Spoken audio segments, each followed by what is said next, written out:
আজকের বিষয় হচ্ছে তামাদি আইন, অর্থাৎ তামাদি আইনের যে সমস্ত প্রশ্ন আসন্ন বার কাউন্সিল পরীক্ষার জন্য খুবই গুরুত্বপূর্ণ ওগুলো নিয়েই আলোচনা করা হবে। যেমন প্রথম প্রশ্ন হচ্ছে তামাদি আইন 1908 এর প্রকৃতি, পরিধি ও উদ্দেশ্য বর্ণনা করুন। তামাদি আইন 1908 এর প্রকৃতি হচ্ছে, তামাদি শব্দটি আরবি শব্দ, এর আবিধানিক অর্থ হলো কোনো কিছু বিলুপ্ত হওয়ার কিংবা বাধা প্রাপ্ত হওয়া। মূলত 1908 সালের তামাদি আইন একটি পদ্ধতিগত আইন। এই আইন একটি নির্দিষ্ট মেয়াদের পরে কোনো আইনগত অধিকারে বিলুপ্তি ঘটায়। কতদিনের মধ্যে কোন মামলার আপিল, রিভিউ বা রিভিশনের জন্য আদালতে দরখাস্ত পেশ করতে হবে, কখন বিলম্ব মওকুফ করা যাবে ইত্যাদি বিষয়ে তামাদি আইনে নির্ধারণ করে দেওয়া হয়েছে। তামাদি আইন বা লিমিটেশন অ্যাক্ট হচ্ছে কোনো সম্পত্তির উপর থেকে মালিকানার দ্বন্দ্বকে শেষ করে পক্ষগণ তাহাদের মধ্যে পারস্পরিক বিরোধ অনেক বছর যাতে চলতে না পারে সেজন্য তামাদি আইনের সৃষ্টি। তামাদি আইন বা লিমিটেশন অ্যাক্ট সকল প্রকার প্রতারণামূলক কাজ বন্ধ করে দেয়। কোনো মামলার দরখাস্ত কতদিনের মধ্যে আদালতে দাখিল করতে হবে, কতদিনের মধ্যে আপিল করা যাবে, কোন সময় মামলা করতে দেরি হবার পরও আদালত মামলার দরখাস্ত গ্রহণ করতে পারে, এসব বিষয়সহ ইত্যাদি তামাদি আইন লিমিটেশন অ্যাক্ট বা নির্দিষ্ট করে দেয়। তাই দাবি বা অধিকার প্রতিষ্ঠার ক্ষেত্রে তামাদি আইন খুবই গুরুত্বপূর্ণ। তামাদি আইন 1908 এর পরিধি।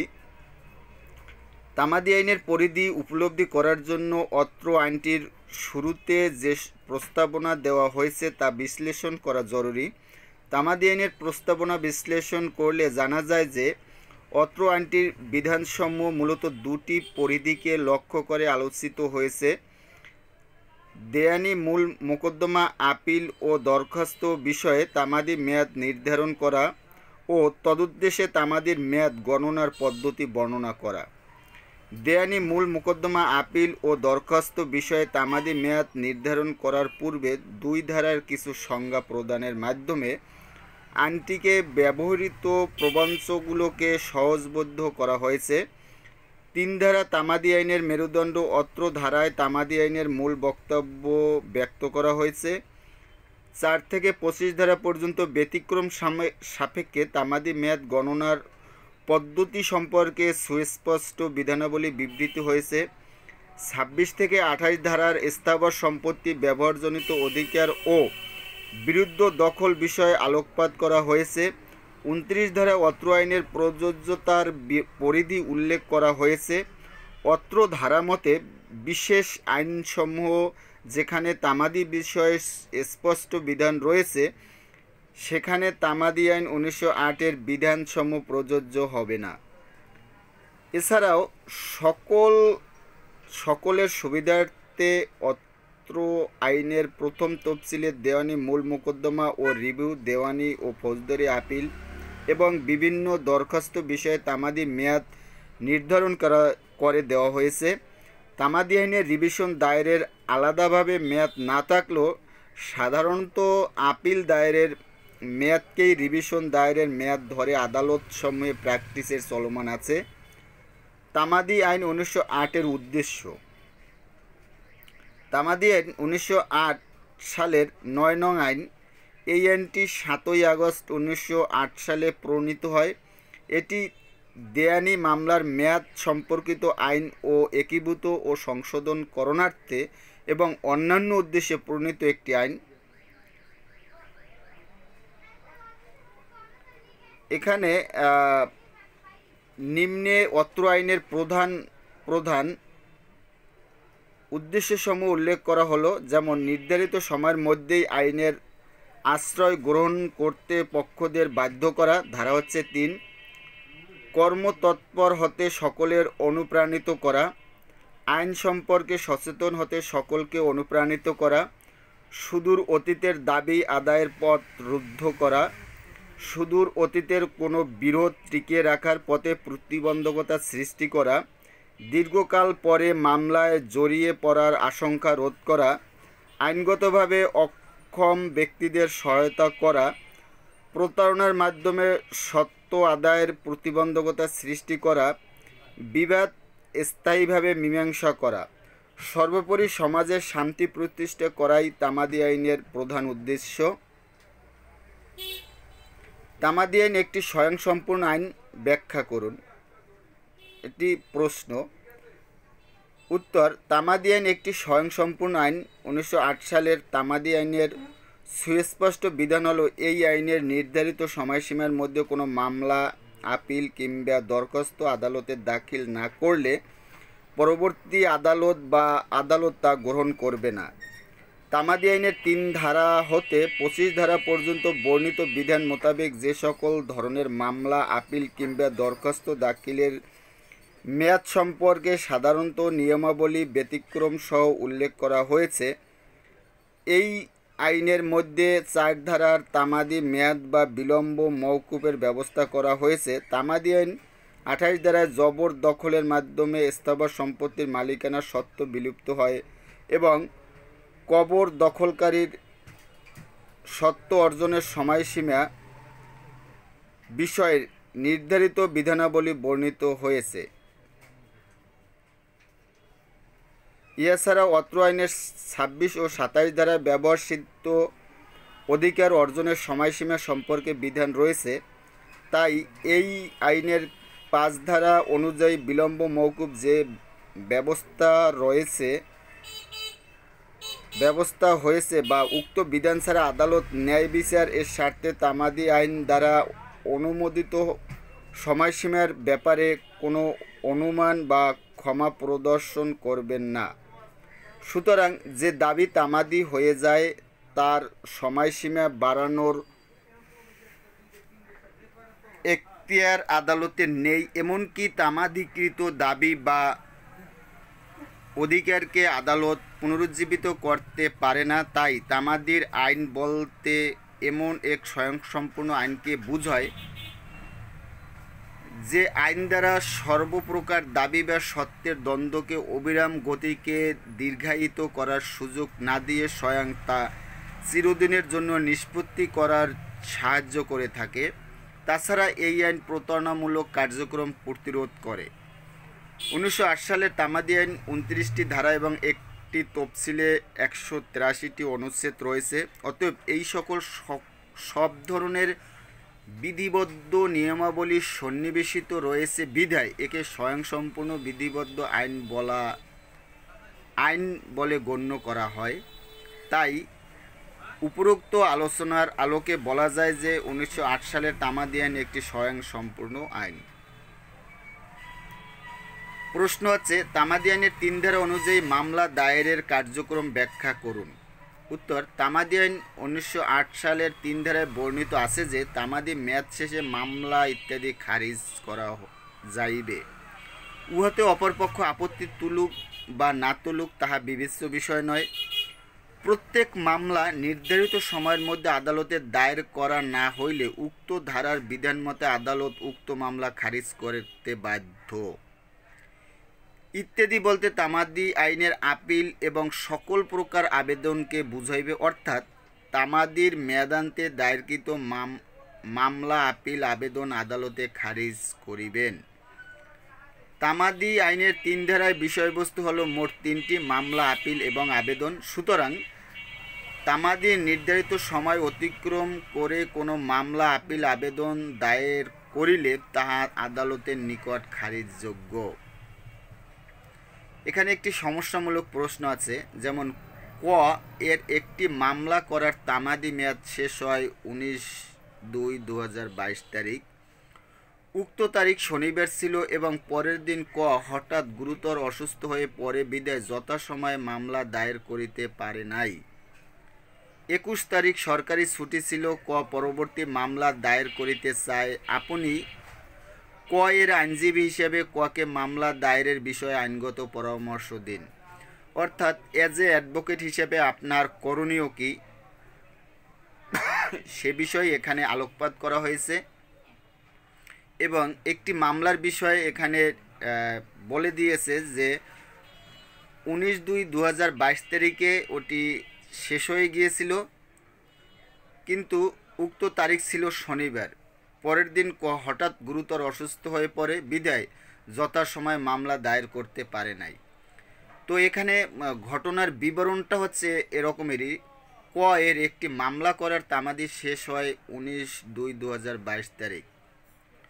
উক্ত তারিখ শনিবার ছিল, অতএব মামলাটি দায়ের করার কোনো এখতিয়ার নাই যেহেতু আদালত বন্ধ। পরের দিন হঠাৎ গুরুতর অসুস্থ হয়ে পরে বিধায় মামলা দায়ের করিতে পারে নাই। 21 তারিখ ছুটি ছিল সরকারি, পরবর্তীতে মামলা দায়ের করিতে চায়। এটি হচ্ছে মূল ঘটনা। আইনগত পর্যালোচনায় কি বলা হয়েছে?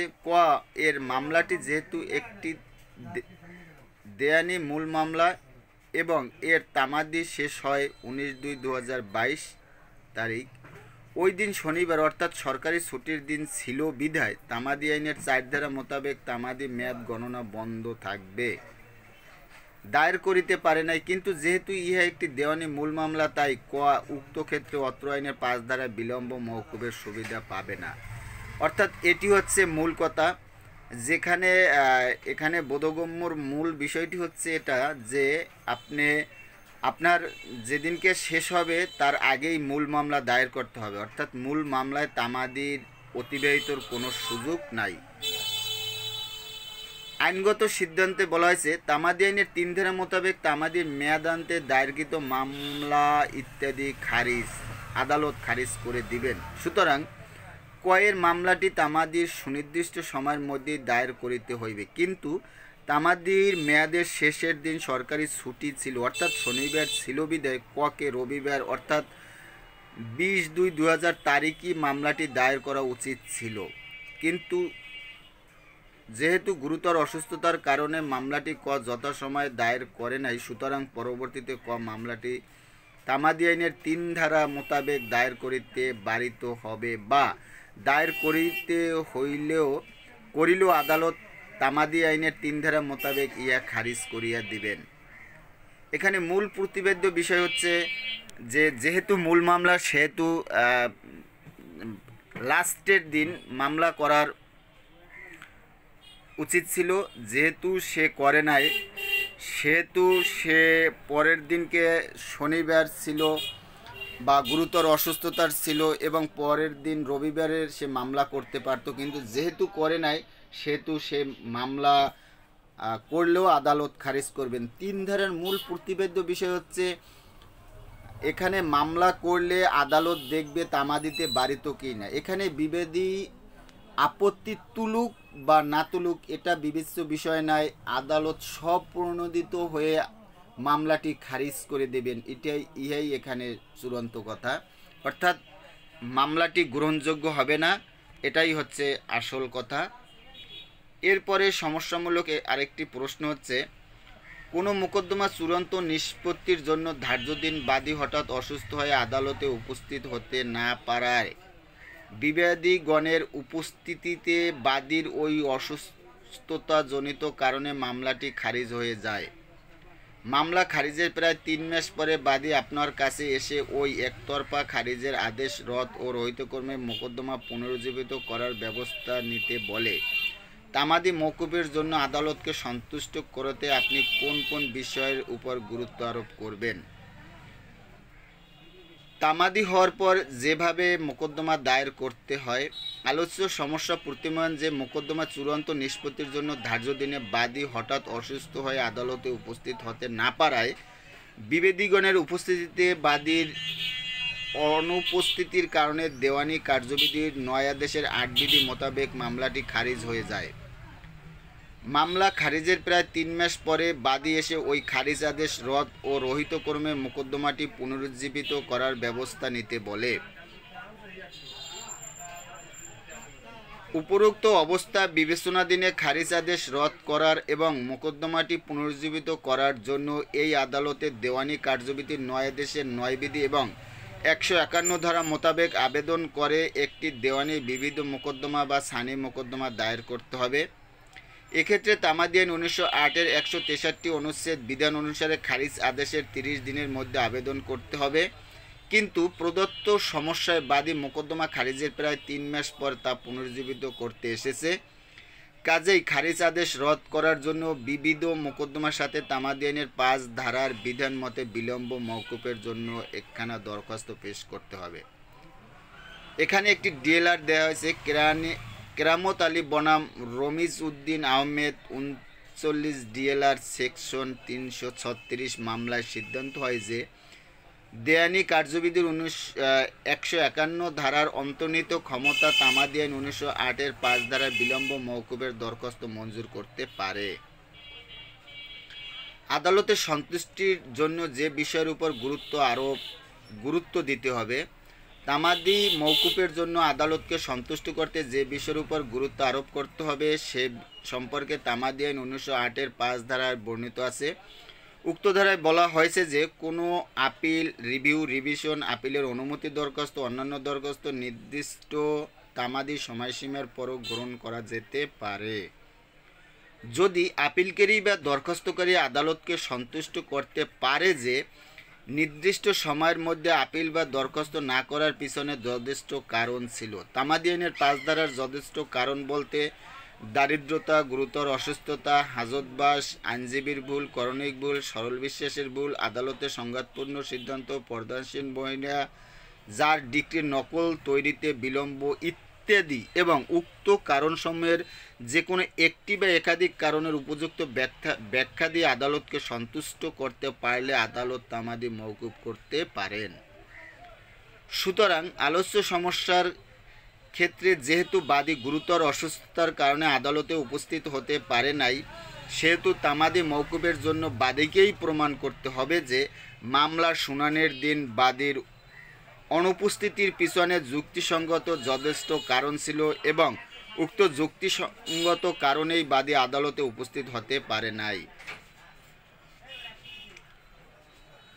সুন্দর একটি প্রশ্ন, যেমন যদি দরখাস্তকারী তার গাফিলতির জন্য মোকদ্দমার যথাযথ পদক্ষেপ নিতে ব্যর্থ হয়েছিলেন বলে আদালতের নিকট প্রতীয়মান হয়, তবে কি আদালত তামাদি মওকুফ করতে পারে? অথবা মোকদ্দমা পরিচালনায় প্রার্থীর গুরুতর ত্রুটি ও অবহেলা প্রমাণিত হওয়া সত্ত্বেও কি আদালত মানবিক কারণ উল্লেখে তামাদি মার্জনা করতে পারে? এমনি প্রশ্ন প্রায়শই আসে। তো প্রশ্নের অ্যান্সারটা এভাবে দিবেন। উত্তর: গুরুতর ত্রুটি, অবহেলা ও ব্যর্থতার মোকদ্দমার পরিণতি যুক্তিসঙ্গত বা যথেষ্ট কারণে নির্ধারিত মেয়াদের মধ্যে আপিল বা দরখাস্ত দাখিলের অক্ষমতা ঘটিলে উক্ত মেয়াদের পরও তাহা দাখিল করা যায়, তবে উক্ত কারণ যে যুক্তিসঙ্গত বা যথেষ্ট উহা প্রমাণ করিতে হইবে। তামাদি মওকুফের বিধানসমূহ তামাদি আইনের 5 ধারায় বর্ণিত আছে। তামাদি আইন 1908-এর 5 ধারার তামাদি মওকুফের ক্ষেত্রে আদালতকে স্বীয় বিবেচনা প্রয়োগের জন্য পর্যাপ্ত ক্ষমতা দেওয়া হয়েছে। সুতরাং আদালত ইচ্ছে করলে বা সন্তুষ্ট হলে তামাদি মওকুফ করতে পারে। যে পক্ষ তামাদি আইনের 5 ধারার সুবিধা গ্রহণ করতে চায় সে পক্ষ আদালতকে অবশ্যই সন্তুষ্ট করবে যে মামলা পরিচালনায় তার কোনো অবহেলা ছিল না বা অত্যন্ত সচেতনভাবে মামলা পরিচালনা করে আসছেন। তবে এক্ষেত্রে দরখাস্তকারী যথাযথ পদক্ষেপ নিতে যে ব্যর্থতা তাহা ইচ্ছাকৃত বা অবহেলাপ্রসূত নয়, উহা আদালতের কাছে বিশ্বাসযোগ্য হতে হবে। যদি আদালতের নিকট প্রতীয়মান হয় যে দরখাস্তকারী গাফিলতির কারণে মামলার যথাযথ পদক্ষেপ নিতে ব্যর্থ হয়েছেন, তবে আদালত তামাদি মওকুফ করিতে পারেন না, কারণ দরখাস্তকারীকে তামাদি আইনের 5 ধারার বিধান মোতাবেক বিলম্বের প্রত্যেকটি দিনের উপযুক্ত ব্যাখ্যা দিতে হবে। সুতরাং উপরোক্ত আলোচনার নিরিখে বলা যেতে পারে যে দরখাস্তকারী তার গাফিলতির জন্য মামলার যথাযথ ব্যবস্থা নিতে ব্যর্থ হয়েছেন বলে আদালতের নিকট যদি প্রতীয়মান হয়, তাহলে আদালত তামাদি মওকুফ করতে পারেন না, বা মোকদ্দমা পরিচালনায় প্রার্থী গুরুতর ত্রুটি ও অবহেলা প্রমাণিত হওয়া সত্ত্বেও আদালত মানবিক কারণ উল্লেখ করে তামাদি মার্জনা করতে পারেন না। সুন্দর একটি প্রশ্ন, দেখে নেবেন। আর বিশেষ করে যদি এমন সুন্দর প্রতিটি সাবজেক্টের নোট পেতে চান তাহলে উল্লেখিত হোয়াটসঅ্যাপ নাম্বারে যোগাযোগ করতে হবে। তামাদি মার্জনা তামাদি বিলম্ব মওকুফ বলতে কি বোঝায়? কোন আইনের কোন ধারা বলে তামাদি মার্জনার দরখাস্ত করা যায়? তামাদি মার্জনা বা বিলম্ব মওকুফ সাধারণ অর্থে নির্ধারিত সময়ের অতিক্রান্ত হওয়াকে বলা হয় বিলম্ব, আর উপযুক্ত কারণে আদালত কর্তৃক উক্ত অতিক্রান্ত সময় মার্জনা করাকে বলা হয় বিলম্ব মওকুফ বা বিলম্ব মার্জনা।